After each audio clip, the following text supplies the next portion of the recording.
this. So these are all the ordinances which are providing benefit to the farmer. It's just like a win-win kind of situation for the farmers. They should take benefit out of it. ठीक है मल्होत्रा जी, हमने बात की कि किस तरह से किसानों को फायदा हो रहा है और जो भ्रम फैलाए जा रहे हैं वो बिल्कुल गलत हैं। प्रदीप जी हमारे साथ जुड़े हुए हैं। प्रदीप जी, अगर इसके सियासी पहलू की बात करें तो इस देश में अभी सवेरे भी आपसे बातचीत हो रही थी, उस समय भी हमने बताया था कि किस तरह से जब डॉक्टर मनमोहन सिंह की सरकार थी उस वक्त एक कमेटी गठित की गई थी जिसके अध्यक्ष then chief minister of Haryana Bhupendra Singh Hooda थे। उन्होंने भी यही सब कुछ सरकार को उस समय पे कहा था कि ये सब कुछ करना चाहिए और उस समय पे सरकार पे विल पावर नहीं थी, सरकार नहीं कर पाई थी। आज की सरकार ने उससे भी आगे बढ़कर किसानों के भले के लिए कदम उठाए हैं। इस सब के बावजूद अगर इस सियासी पहलू की बात करें तो आज इन बड़े दलों को, चाहे हम कांग्रेस की बात करें या दूसरे विपक्षी दलों की बात करें, क्या जरूरत पड़ गई है कि वामपंथी संगठनों को आगे करके उनके पीछे छुप के इस तरह का काम करने की?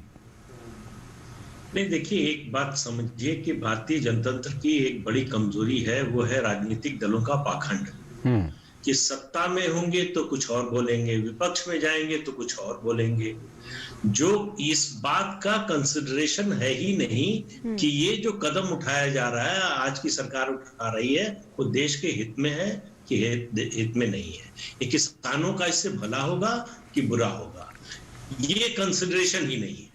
वो सिर्फ इस बात को देख रहे हैं कि इस कदम से सत्तारूढ़ दल को चुनावी फायदा होगा कि हमें चुनावी नुकसान होगा। तो ये जब चुनावी फायदे नुकसान की बात आ जाती है तो मूल मुद्दा पीछे चला जाता है, उसकी मेरिट की कोई बात नहीं कर रहा है।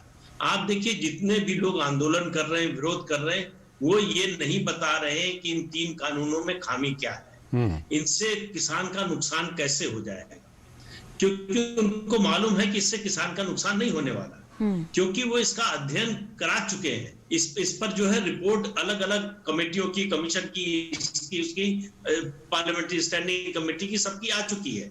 तो उनको अच्छी तरह से पता है कि ये तीनों कानून जो हैं वो किसानों और भारतीय कृषि के हित में। अब एक सवाल मैं अपनी ओर से करके जवाब देता हूं कि सब सामान्य ढंग से चल रहा था, इस सरकार को क्या जरूरत थी ये करने की? तो 2 आंकड़े मैं दे रहा हूं आपको। एक कि हमारे टोटल वर्कफोर्स का 60% एग्रीकल्चर सेक्टर में लगा हुआ है और जीडीपी में उसका कंट्रीब्यूशन 16-17% है। तो इससे बड़ा साफ है कि जितने लोगों को होना चाहिए एग्रीकल्चर में, उससे बहुत ज्यादा है। तो उसका हल क्या है? उसका एक हल ये है कि मैन्युफैक्चरिंग में ले जाया जाए, इनको इंडस्ट्री में ले जाया जाए। तो उसके लिए ट्रेनिंग की जरूरत है, स्किल डेवलपमेंट की जरूरत है, और ये बड़ा लंबा प्रोसेस है। तो तब तक क्या इंतजार करते रहे? तो इस सरकार ने दूसरा रास्ता भी खोला, एक और रास्ता खोलते हैं, वो है किसान को उद्यमी बनाने का, एंटरप्रेन्योर बनाने का। तो किसान उद्यमी कैसे बनेगा? ये जो 10,000 एफपीओज बनने जा रहे हैं, फार्मर्स प्रोड्यूस ऑर्गेनाइजेशन बनने जा रहे हैं, ये उद्यमी बनेंगे, ये वैल्यू एडिशन करेंगे अपनी फसल का, अपना जो कृषि उत्पाद है उसमें वैल्यू एडिशन करेंगे, इससे उनकी आमदनी बढ़ेगी। अगर वो जिंदगी भर गेहूं और धान ही पैदा करते रहेंगे, उसका फायदा सिर्फ बड़े किसानों Mr. Singh, are you here indicating, towards the need of diversifying the agriculture that perhaps the state of Punjab, for example, needs, and what can then be a sustainable solution for the farmers in this scenario? नहीं, बिल्कुल diversification के अलावा तो विकल्प नहीं हमारे पास। भाई सवाल यह है कि क्या हम सिर्फ एमएसपी बढ़ाते रहेंगे, उससे किसान का भला होगा, या किसान की आमदनी बढ़े, इससे उसका भला होगा? तो मुख्य उद्देश्य तो यह है किसान की आमदनी बढ़े। तो किसान की आमदनी अगर आपको बढ़ाना है तो क्रॉप डाइवर्सिफिकेशन करना ही पड़ेगा, आपको वैल्यू एडिशन करना ही पड़ेगा, और उसके उपाय करने पड़ेंगे। वो उपाय ये सरकार कर रही है। तो वो सरकार ने ये जो 3 कानून बनाए हैं, इनसे किसानों की जिंदगी में बहुत बड़ा परिवर्तन आ सकता है। आज हमारे जो 86% सीमांत और छोटे किसान हैं, उनके लिए एमएसपी का कोई मतलब नहीं, उनके लिए इन मंडियों का कोई मतलब नहीं है। वो इतना अनाज पैदा ही नहीं करते कि मंडी तक लेके जा सके। तो उनके लिए एमएसपी बढ़ जाए, घट जाए, रहे न रहे, उससे कोई फर्क नहीं पड़ता। तो उनके लिए क्या? उनके लिए ये है एफपीओ। उससे उनके जीवन में उनकी जो कृषि है, उनकी जो खेती है, वो वायबल बनेगी इकोनॉमिकली। अदरवाइज तो आप देखिए लैंड होल्डिंग का साइज अपने देश में अगर देखिए, सबसे ज्यादा पंजाब में है 3.6 हेक्टेयर का, उसके बाद 2.7 राजस्थान में आता है, और यूपी बिहार जब आप पहुंचते हैं, सबसे बड़ा प्रदेश उत्तर प्रदेश है, वहां average size of land holding जो है वो 0.7 हेक्टेयर है, बिहार में 0.4 है। इस साइज ऑफ लैंड होल्डिंग से कैसे कोई किसान अपना घर चला सकता है? Sure. कैसे अपनी आमदनी बढ़ा सकता है? तो दूसरे रास्ते खोजने होंगे, और इस सरकार ने वही काम किया है, ये तीनों कानून लाकर, कि इन किसानों को एम्पावर करना जरूरी है। नहीं तो इतनी बड़ी आबादी को कब तक आप मुफ्त में खिलाते रहेंगे? और एमएसपी का जहां तक सवाल है, जब तक आपको 60-70 करोड़ लोगों को 2 रुपए किलो का गेहूं और 3 रुपए किलो का चावल देना है, तब तक एमएसपी कोई भी सरकार नहीं खत्म कर सकती।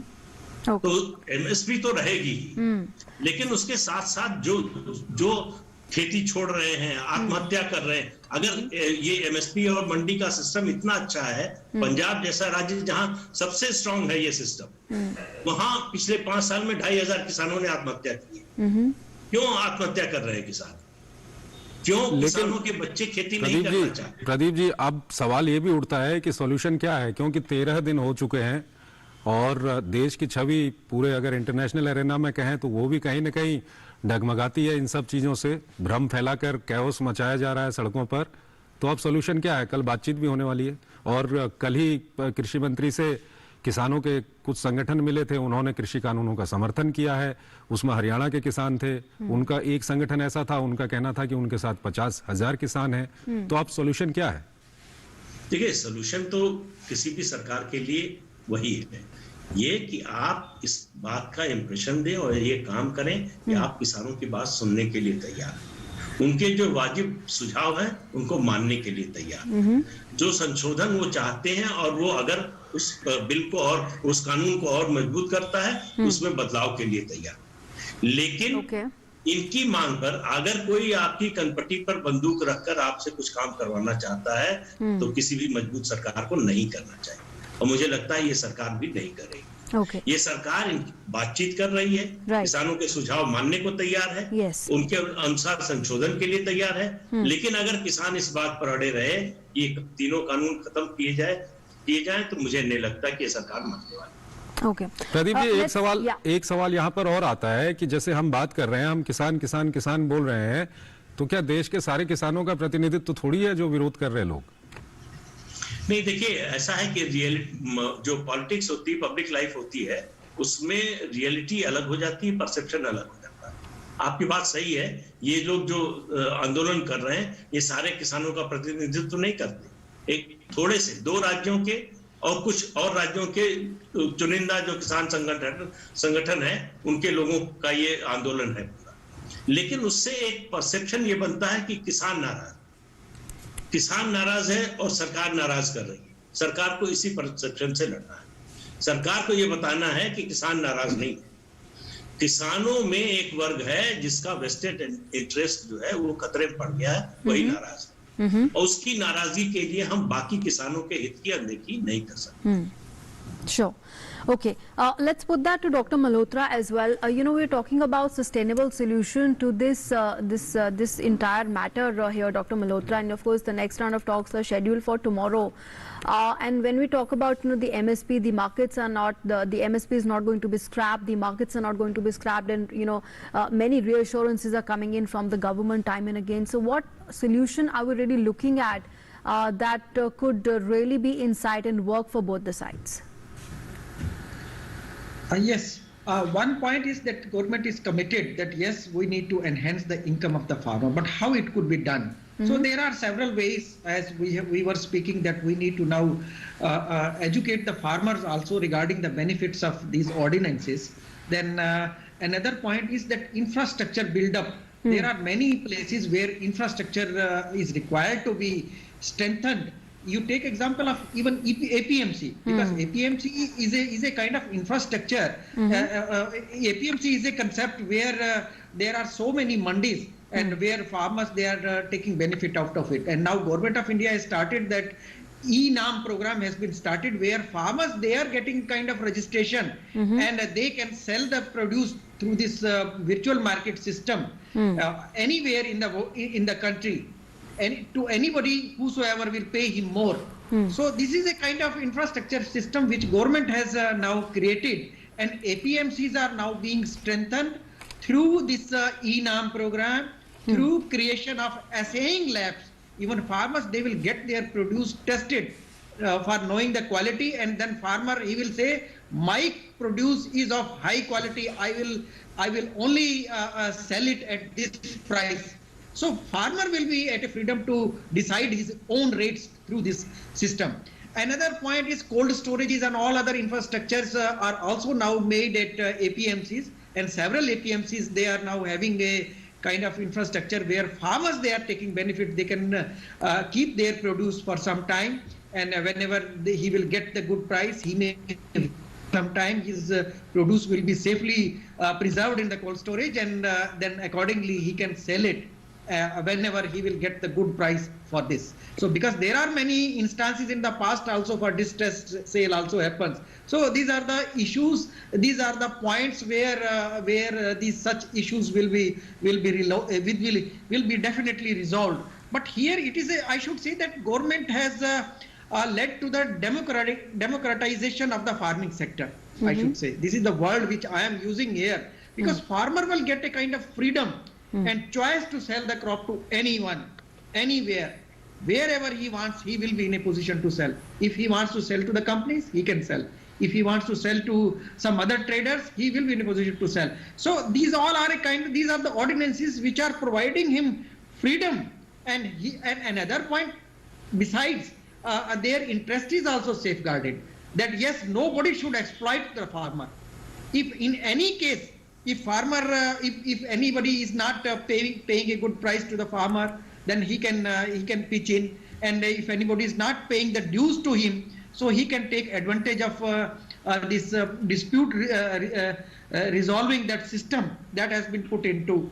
So a kind of I should say a system has been created where a farmer will get a benefit that yes, if he wants to do contract farming, he will get an exposure to the new technology, where farmer will utilize the good agriculture practices, because he shall be growing crop under a defined contract, where farmer will always be at the winning situation, and here nobody will be in a position to give a kind of exploitation to the farmer. So farmer will get a kind of I should say freedom through all these ordinances. This is the point which just I wanted to mention, which you put before me as a question. ठीक है आलोक जी, एक सवाल आपसे पूछ रहे हैं कि अब क्या कुछ फायदा किसानों को हो रहा है, उस बारे में हमने बातचीत की, लेकिन अभी जो कल किसानों के साथ बातचीत होगी सरकार की, और जो थोड़े से किसान हैं जो विरोध प्रदर्शन कर रहे हैं, जिसमें से भी अधिकतर किसान पंजाब से हैं, अब क्या सॉल्यूशन है आगे? देखिए, इट इज लाइक देखिए, पंजाब का जो किसान है वो दुश्मन तो है नहीं, लेकिन दुर्भाग्यवश उसके नाम पे एक एजिटेशन को चलाया गया है, जिसमें हमें कोई परहेज नहीं होना चाहिए कहने के लिए कि उसमें काफी झूठ का भी सहारा लिया गया है। जैसे मैं आपको बता दूं, एक हफ्ते पहले एक न्यूज आइटम निकला तो सब जगह छा गया। कोई ऑल इंडिया मोटर कांग्रेस है जिसने कहा कि 8 तारीख को सारे मोटर कार, बस इत्यादि सब बंद होंगे।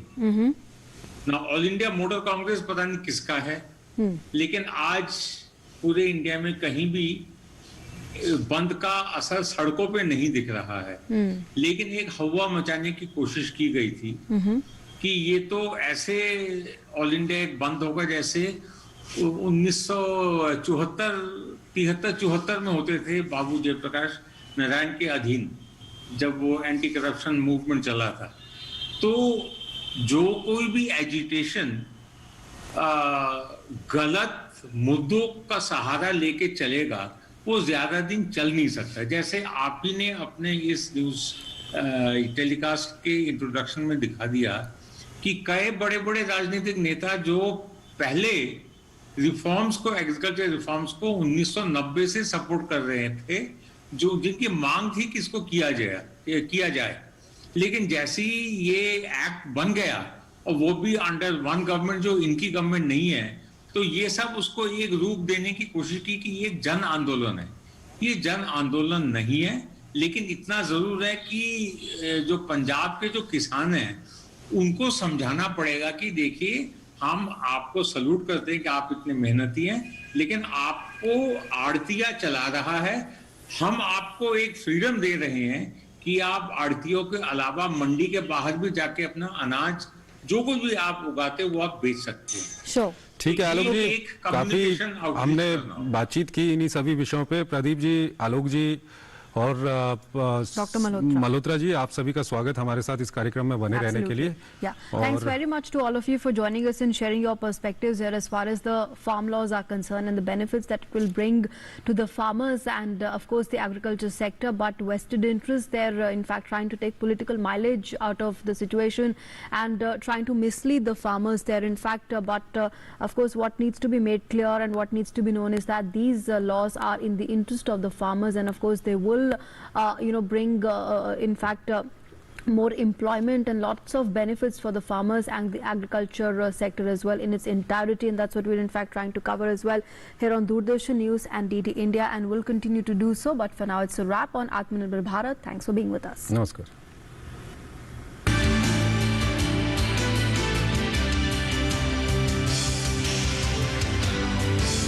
कैसे करें रोग निदान, कैसे पहचाने उन्नत बीज, क्या है मुश्किलें, क्या है निदान, कौन सी नस्लें, क्या है प्रावधान, हर बात का रखिए ध्यान। हमारे देश के कृषि संस्थान, कृषि शिक्षा और अनुसंधान।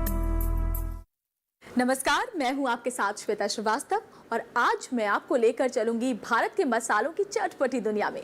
ये वो दुनिया है जिसने सदियों से या यूं कहें सदा से विश्व की कई संस्कृतियों को अपनी ओर खींचा है।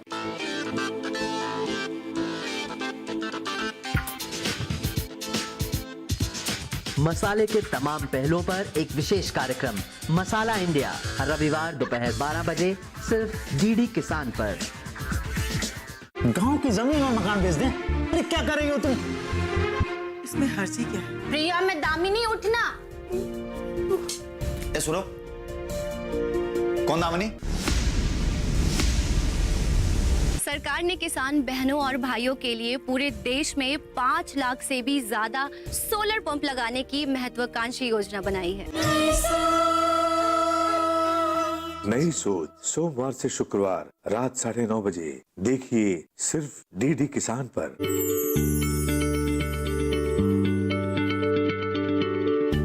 क्या आप किसी बीमारी से परेशान हैं? चाहते हैं डॉक्टर की सलाह? तो हम हैं आपके साथ, बताएंगे आपको जीने की राह। समस्याएं आपकी, समाधान देश के मशहूर विशेषज्ञों के। घर बैठे बात करें देश के जाने माने डॉक्टरों से। हमारे लाइव प्रोग्राम स्वस्थ किसान में हर शनिवार शाम 6 बजे से 7 बजे तक।